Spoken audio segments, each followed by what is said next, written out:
Friends, welcome to IAS चौपाल। मैं आशुतोष। दोस्तों, अगर आप आईएएस, पीसीएस या किसी भी अन्य कॉम्पिटिटिव एग्जाम्स की तैयारी कर रहे हैं और आपको एक क्विक रिफ्रेशर की ज़रूरत है, एक क्विक रिवीजन की ज़रूरत है, तो आप इस वीडियो को ज़रूर देखें। वैसे लोग जिनके पास समय की कमी है वो भी इस वीडियो को ज़रूर देखें और इस वीडियो के माध्यम से अपनी तैयारी पूरी कर सकते हैं। स्टूडेंट्स जो कि क्लास 8 से 12 तक के स्टूडेंट्स हैं, उन्हें भी अपने विषयों के बारे में क्लैरिटी चाहिए या किसी टॉपिक को पढ़ना चाहते हैं तो इस वीडियो के माध्यम से पढ़ सकते हैं, समझ सकते हैं। तो दोस्तों, आईएएस, पीसीएस या किसी भी कॉम्पिटिटिव एग्जाम्स में जो सबसे महत्वपूर्ण पड़ाव होता है वो है जीएस का। और जीएस में से एक वैसे तो जीएस के विषय बहुत सारे हैं, जिसमें हिस्ट्री है, ज्योग्राफी है, पॉलिटी है, इकोनॉमी है, इंडियन आर्ट एंड कल्चर है, इन्वायरमेंट है, साइंस टेक है और आपके जनरल साइंसेस के विषय आते हैं। तो इन्हीं कड़ियों में से एक जो सबसे महत्वपूर्ण है, इंडियन हिस्ट्री, भारतीय इतिहास से हम आज शुरुआत करेंगे। जैसा कि हम सभी जानते हैं कि भारतीय इतिहास को इतिहासकारों ने 3 भागों में बांटा है। पहला है एंशिएंट इंडिया, प्राचीन भारत, जो कि आदि मानव काल से लेकर के 700 एडी तक है। दूसरा हिस्सा है मध्यकालीन भारत, जो कि 700 एडी से शुरू होकर 1857 एडी तक जाता है। उसके बाद तीसरा है आधुनिक भारत, मॉडर्न इंडिया, जो कि 1858 से शुरू होकर 1947 तक जाता है, भारत की आजादी तक। तो इन कड़ियों में सबसे पहले हम शुरुआत करेंगे प्राचीन भारत से। तो आइए, जो प्राचीन भारत में जो हमारा सिलेबस है वो है प्रागैतिहासिक काल एवं इतिहास के स्रोत, हड़प्पा सभ्यता जिसे हम इंडस वैली सिविलाइजेशन भी कहते हैं, सिंधु घाटी सभ्यता, वैदिक काल है, मौर्य पूर्व काल, मगध साम्राज्य, धार्मिक आंदोलन, मौर्य काल है और मौर्योत्तर काल है। उसके बाद फिर हम गुप्त साम्राज्य को देखेंगे, गुप्तोत्तर काल, संगम काल और प्राचीन भारत के विविध आयाम। ये हमारा सिलेबस है प्राचीन भारत का, जिसे हम बारी बारी से देखेंगे। तो सबसे पहले हम देखते हैं भारतीय इतिहास के प्रमुख स्रोत को। तो मुख्यतः जो स्रोत हैं हमारे इतिहास का वो 2 हैं। पहला है पुरातात्विक स्रोत, जिसे हम आर्कियोलॉजिकल सोर्स भी कहते हैं, और दूसरा है साहित्यिक स्रोत, जिसे हम लिटरेचर सोर्स भी कहते हैं, जो हमें अलग अलग लिटरेचर से हमें इतिहास के बारे में ज्ञान मिलता है। और ये स्रोत कौन कौन से हैं, इन्हें भी हम देख लेते हैं। पुरातात्विक स्रोत में हम देखते हैं कि इनमें अभिलेख है, स्मारक और भवन है, सिक्के हैं, मूर्तियां हैं, चित्रकला है, मोहरे हैं। और साहित्यिक स्रोत को 2 भागों में बांटा गया है। एक जिसमें भारतीय साहित्य है, भारतीय साहित्य में है वेद, ब्राह्मण जो ग्रंथ है, आरण्यक, उपनिषद, वेदांग, उपवेद, षड्दर्शन, महाकाव्य, पुराण, स्मृति, बौद्ध और जैन साहित्य, संगम साहित्य, अर्थशास्त्र है कौटिल्य का, राजतरंगिणी है कल्हण का, अष्टाध्यायी, मुद्रा राक्षस, अभिज्ञान शाकुंतलम, मेघदूत, मालविकाग्निमित्र, रघुवंश, ये सभी कालिदास के। उसके बाद हर्षचरित और कादम्बरी, जो कि बाण भट्ट का है। विदेशी यात्रियों के विवरण कौन कौन से शामिल हैं? मेगास्थनीज के विवरण हैं इनमें, टॉलमी है, हेरोडोटस है, नियार्कस है, अरिस्टोबुल, फाहियान की यात्रा वृत्तांत है, वेनसांग की यात्रा वृत्तांत है, इत्सिंग का वृत्तांत है, अल सुलेमान, अल मसूदी, इब्न बतूता, इन सभी के यात्रा वृत्तांत और इनका अनुभव जो लिखा हुआ है वो सभी इतिहास के स्रोत में आते हैं। अब हम सबसे उसके बाद देखते हैं प्राचीन भारतीय इतिहास का विकास। तो इसको 3 कालखंडों में बांटा गया है। पहला है प्रागैतिहासिक काल, जिसमें लिखित साक्ष्य उपलब्ध नहीं है, सिर्फ पुरातात्विक साक्ष्य हैं, जैसे कि पाषाण काल। दूसरा है आद्य ऐतिहासिक काल, जिसके लिखित साक्ष्य हैं लेकिन लिपि अभी तक पढ़ी नहीं जा सकी है। जैसे कि सिंधु घाटी सभ्यता है, वैदिक संस्कृति है, इसके लिखित साक्ष्य मिलते हैं, लेकिन अभी तक सिंधु घाटी सभ्यता की लिपि या हड़प्पा सभ्यता की लिपि पढ़ी नहीं जा सकी है। तीसरा आता है ऐतिहासिक काल, जिसके पुरातात्विक और साहित्यिक दोनों साक्ष्य उपलब्ध हैं। पुरातात्विक और साहित्यिक जो हैं वो विदेशी यात्रियों के वर्णन पर निर्भर हैं। पाषाण काल को हमने 3 भागों में बांटा है, जिसमें पुरापाषाण काल है जो कि प्रारंभ से 10,000 बीसी तक है, मध्य पाषाण काल है जो 8,000 से 4,000 बीसी तक है, और नवपाषाण काल है जो कि 9,000 से 1,000 बीसी तक है। तो इन सब को हम बारी बारी से देखेंगे। तो सबसे पहले हम शुरुआत करते हैं पुरापाषाण काल से। पुरापाषाण युग, जैसा कि हम चित्र में देख सकते हैं कि यहाँ के इस वक्त मानव जो था वो एक शिकारी था, आखेटक था, उसका कोई निश्चित निवास स्थान नहीं था, वो एक घुमंतु था और वो शिकार पर ही निर्भर करता था।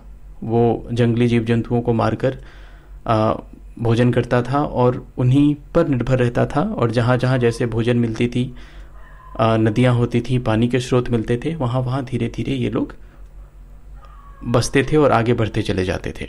इनका कोई स्थायी निवास नहीं मिलता है। पुरापाषाण युग को भी 3 भागों में बांटा गया है, जो कि एक पहला है निम्न पाषाण युग या आरंभिक पुरापाषाण युग है, दूसरा है मध्य पाषाण युग, और तीसरा है ऊपरी पाषाण युग, जिसे हम उच्च पुरापाषाण युग भी कहते हैं। तो आइए बारी बारी से हम इनको भी देख लेते हैं।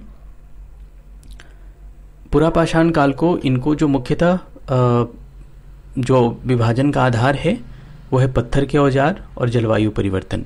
जैसा कि हम जानते हैं कि पृथ्वी शुरुआत में बर्फ से ढकी हुई थी, धीरे धीरे बर्फ पिघला, धीरे धीरे तापमान बढ़ा, उसके आधार पर जलवायु का परिवर्तन हुआ और फिर पत्थर के नए नए औजार बनने लगे। उसके बेसिस पे, उसके आधार पे इन कालों का विभाजन हुआ है इन 3 अवस्थाओं में, जिसमें पहला है निम्न पुरापाषाण काल, जिसकी अवधि है 25 लाख ईसा पूर्व से 9 लाख ईसा पूर्व, 25 लाख बीसी से 9 लाख बीसी तक।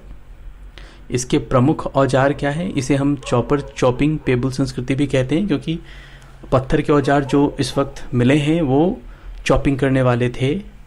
जैसे ब्लेड हैं, पत्थर की कुल्हाड़ी है, हस्त कुठार जिसे कहते हैं, ये इस तरह के औजार मिले हैं, पत्थर के औजार मिले हैं पुरापाषाण काल में। इसके जो स्थल हैं वो सोहन घाटी है पाकिस्तान के, पंजाब है, कश्मीर, बेलन घाटी यूपी के, नर्मदा घाटी मध्य प्रदेश का।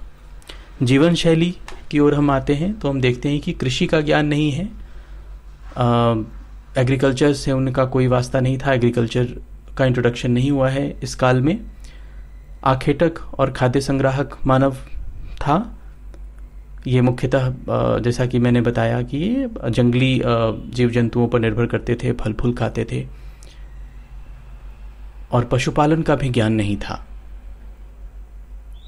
और इसकी एक विशेषताएं हैं, इनमें जो एक प्रमुख है जो परीक्षा के दृष्टिकोण से बहुत इंपॉर्टेंट है कि इसमें मानव का सर्वप्रथम साक्ष्य मिला है, इस काल के मानव का साक्ष्य नर्मदा घाटी से, जो कि सबसे पहला मानव का साक्ष्य माना जाता है।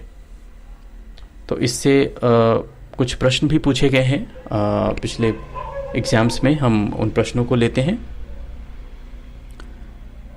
एक प्रश्न पूछा गया है उत्तराखंड पीसीएस में 2016 में कि भारत में मानव का सर्वप्रथम साक्ष्य कहाँ मिलता है?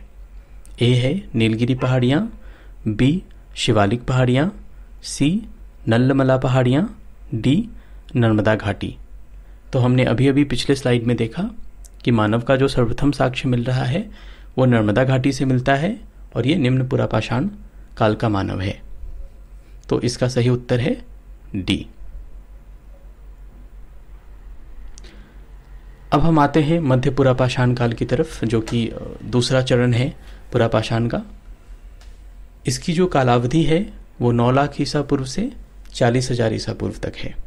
इसके प्रमुख औजार हैं, फलक संस्कृति भी इसको कहते हैं। इसके प्रमुख औजार हैं खुरचनी, जिसे स्क्रैपर, बेथनी, पॉइंट। तो हम देखते हैं कि धीरे धीरे इनके औजार थोड़े से नुकीले होते चले गए हैं ताकि शिकार में आसानी हो। प्रमुख स्थल जो थे वो नेवासा महाराष्ट्र, डिडवाना राजस्थान, भीमबेटका मध्य प्रदेश। जीवन शैली की हम बात करें तो अभी भी इन्हें कृषि का ज्ञान नहीं था, पशुपालन का ज्ञान नहीं था।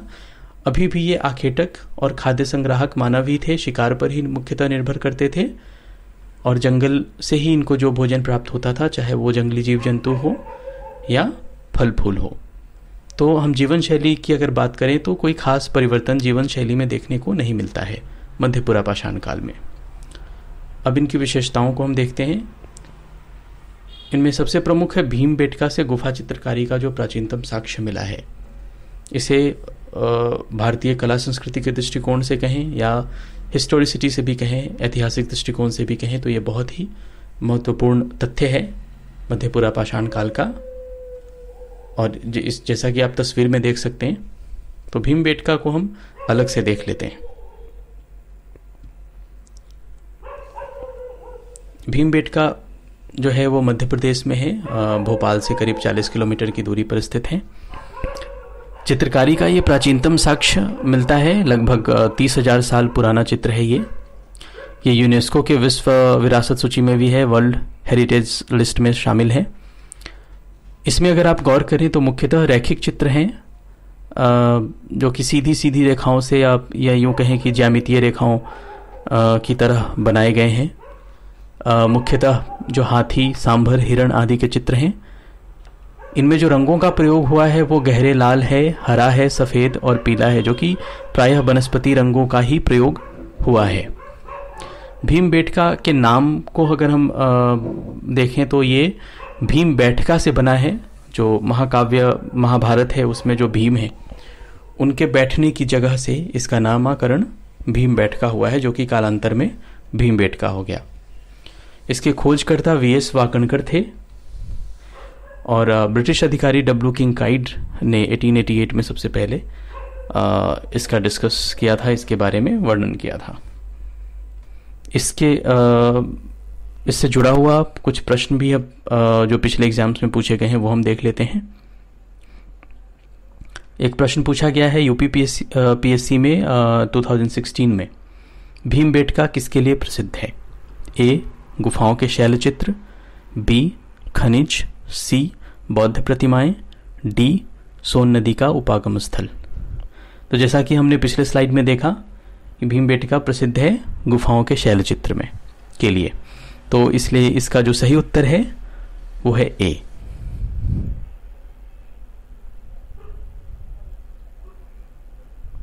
अब आते हैं हम उच्च पुरापाषाण काल की तरफ। जैसा कि हम सभी जानते हैं कि पुरापाषाण युग का 3 अवस्थाओं में विभाजन हुआ है, पत्थर के औजारों और जलवायु परिवर्तन के आधार पर। तो उसका जो तीसरा और आखिरी चरण है वो उच्च पुरापाषाण काल है। उच्च पुरापाषाण की जो कालावधि है वो 40,000 ईसा पूर्व से लेकर 10,000 ईसा पूर्व तक है। प्रमुख औजार की बात करें तो इसमें अस्थि है, खुरचनी है, ब्लेड है। प्रमुख स्थल जो है वो बेलन घाटी है, सोन घाटी है, छोटा नागपुर के पठारी भाग है और मध्य भारत का हिस्सा है। जीवन शैली की हम बात करें तो अभी भी ये खाद्य संग्राहक जीवन शैली ही रही है इनकी, इनमें कोई बदलाव नहीं आया है। विशेषताओं की हम बात करें तो ये प्रारंभिक होमोसेपियंस मानव का काल है। हड्डी के उपकरण प्राप्त हुए हैं, मलबे से निर्मित एक गोलाकार चबूतरा प्राप्त हुआ है। तो ये है आपका उच्च पुरापाषाण काल। अब ये इसके बाद हम देखेंगे मध्यपाषाण काल, जो कि 10,000 ईसा पूर्व से लेकर 4,000 ईसा पूर्व तक है। ये पुरापाषाण और नवपाषाण के युग के बीच का संक्रमण काल है, जैसा कि नाम से स्पष्ट है। मध्यपाषाण काल जो कि बीच का पाषाण काल है। मौसम के परिवर्तन के आधार पर इसका निर्धारण हुआ है, जैसे धीरे धीरे बर्फ पिघली है, मौसम में गर्मी बढ़ी है और इसमें पृथ्वी का ज़्यादातर हिस्सा एक्सपोज हुआ है और जनसंख्या थोड़ी सी बढ़ी है। तो प्रमुख औजार इस युग में हम देख लेते हैं। तो सूक्ष्म पाषाण उपकरण है, अर्धचंद्राकार उपकरण है, एक धार फलक है, त्रिकोण नुकीले औजार मिले हैं, तीर कमान का विकास हुआ है पहली बार मध्यपाषाण काल में। तो ये इंपॉर्टेंट पॉइंट्स है, इसे हम देख लेंगे। प्रमुख स्थल जो हैं वो है सराय नहर राय, और महदहा यूपी का, आदमगढ़ एमपी का, पंचपत्र घाटी सोजत घाटी राजस्थान, ताप्ती नर्मदा माही साबरमती नदी घाटी गुजरात। जीवन शैली की हम बात करें तो अभी भी ये शिकार पर ही निर्भर थे। इसमें अंत्येष्टि संस्कार के साक्ष्य मिलते हैं, जो कि बहुत इंपॉर्टेंट है एग्जाम्स के दृष्टिकोण से, कि पहली बार अंत्येष्टि संस्कार के साक्ष्य मिले हैं, फ्यूनरल के एविडेंस मिले हैं यहाँ से। मृतकों को समाधियों में गाड़ते थे और उनके साथ खाद्य सामग्रियां और औजार और हथियार भी रखते थे। संभवतः ये श्राद्ध कर्म के लक्षण दिखते हैं कि मृतक के साथ उसकी प्रिय सामग्रियां, खाद्य सामग्रियां, औजार और हथियार भी साथ में रखी जाती थी, जमीन में दफनाई जाती थी।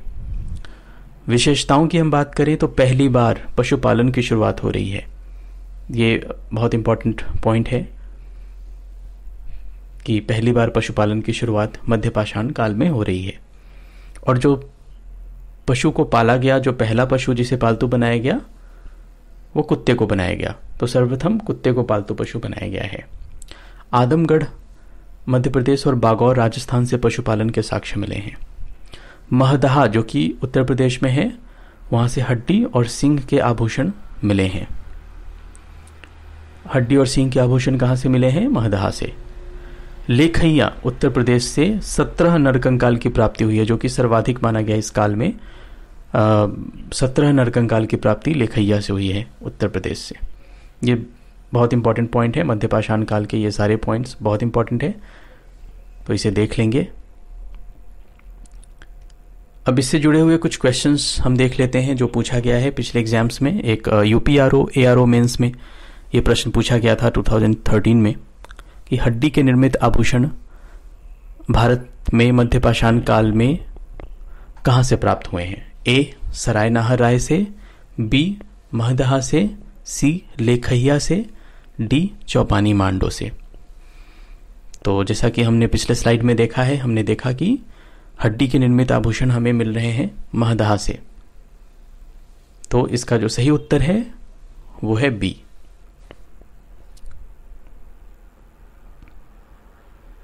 दूसरा प्रश्न हम देखते हैं।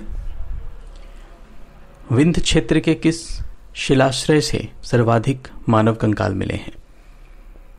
ये भी पिछले स्लाइड में हमने देखा कि विंध्य क्षेत्र के जो सर्वाधिक मानव कंकाल मिले हैं वो 17 मानव कंकाल मिले थे। तो ऑप्शन है ए मुरहना पहाड़, बी घाघरिया, सी बघई घोर, डी लेखैया। ये प्रश्न पूछा गया है यूपीपीसीएस प्री में 2016 में। तो हमने पिछले स्लाइड में देखा है कि हमें सर्वाधिक नरकंकाल मिले हैं लेखैया से, उत्तर प्रदेश से 17 नरकंकाल की प्राप्ति हुई है। तो इसलिए इसका जो सही उत्तर है वो है डी। अब आते हैं नवपाषाण काल की तरफ। इसकी जो कालावधि है वो 9000 ईसा पूर्व से लेके 1000 ईसा पूर्व तक है। भारत में इसकी शुरुआत 7000 ईसा पूर्व में मानी जाती है। सबसे पहले नवपाषाण या नियोलिथिक का प्रयोग प्री हिस्टोरिक टाइम्स में जॉन लुबाक द्वारा किया गया था 1865 में। कृषि, पशुपालन एवं धातु विज्ञान इसकी मुख्य विशेषता रही है। तो मध्यपाषाण से पशुपालन की शुरुआत हो रही है और यहाँ से हम ध्यान रखेंगे कि यहाँ से कृषि की शुरुआत हो रही है नवपाषाण युग से। प्रमुख औजारों को हम देख लेते हैं। पत्थर के औजारों का घर्षण एवं पॉलिश, कुल्हाड़ी, खुरपी, कुदाल, हथौड़ी, छेनी जो आज के युग में भी इस्तेमाल की जाती है, ये नवपाषाण काल में ही पहली बार बनाई गई थी। प्रमुख स्थल जो है वो मेहरगढ़ है पाकिस्तान का, बुर्ज होम, गुफकराल माफ कीजिएगा कश्मीर, कोल्डी हवा उत्तर प्रदेश, चिरांद जो कि साड़न जिले में है बिहार में, मास्की कर्नाटक, ये प्रमुख स्थल हैं नवपाषाण काल के। जीवन शैली इनकी कैसी थी? तो अब ये स्थायी निवासी हो गए थे। मनुष्य एक स्थायी निवासी हो गया था। वस्त्र पहनने और निर्माण की कला का विकास हो रहा है पहली बार नवपाषाण काल में। गाय, बैल, बकरी, भैंस का पालन शुरू है। इससे पहले सिर्फ कुत्ते को पाला जाता था। गाय, भैंस और बकरी के पालन की शुरुआत, या यूं कहें कि आप एक आमदनी के स्रोत में या अपने बेनिफिट के लिए पहली बार जीवों को पालना शुरू किया गया था इस काल में।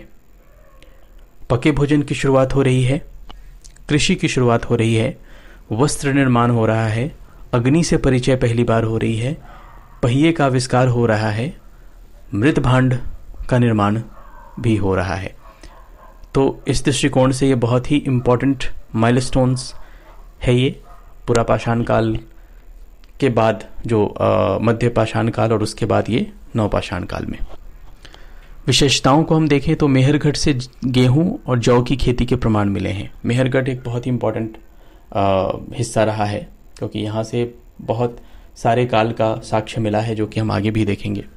और कृषि के जो प्राचीनतम साक्ष्य मिले हैं वो मेहरगढ़ से ही मिले हैं। मेहरगढ़ को बलूचिस्तान की रोटी की टोकरी भी कहा गया है।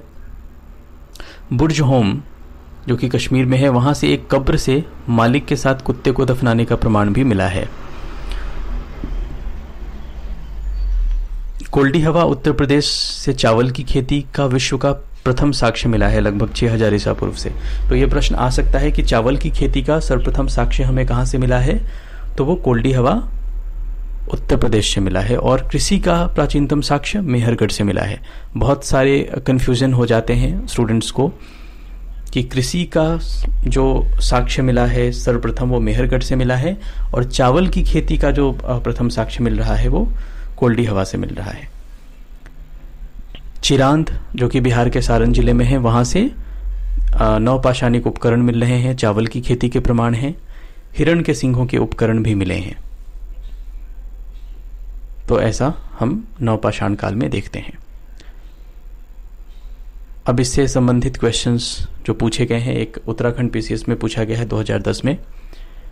निम्नलिखित में से किस स्थान पर मानव के साथ कुत्ते को दफनाए जाने का साक्ष्य मिला है? ए बुर्ज होम, बी कोल्डी हवा, सी चौपानी मांडो, डी मांडो।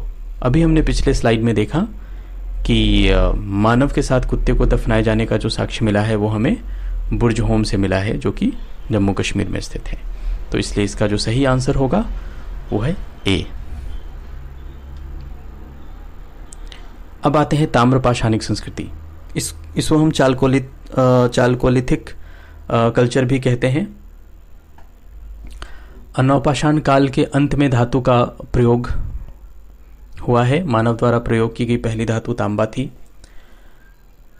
तो तांबे के प्रयोग से जब तांबे की शुरुआत हुई, तांबे के प्रयोग की शुरुआत हुई, वहां से ताम्रपाषाणिक संस्कृति की शुरुआत होती है। ताम्रपाषाणिक से तात्पर्य है ताम्र और पाषाण। ताम्र का अर्थ तांबा और पाषाण का अर्थ पत्थर। तांबे को पत्थर के साथ मिला के जो औजार बनाए जाते थे या इक्विपमेंट्स बनाए जाते थे, उसे हम उस काल खंड को हम ताम्रपाषाणिक काल कहते हैं या ताम्रपाषाणिक संस्कृति कहते हैं। कहीं कहीं कांसे के प्रयोग के भी साक्ष्य मिले हैं। तो सबसे बड़ा उत्खनित ग्रामीण स्थल जो था वो नवदा टोली है मालवा संस्कृति में। यहाँ पे सर्वाधिक फसल के साक्ष्य मिले हैं।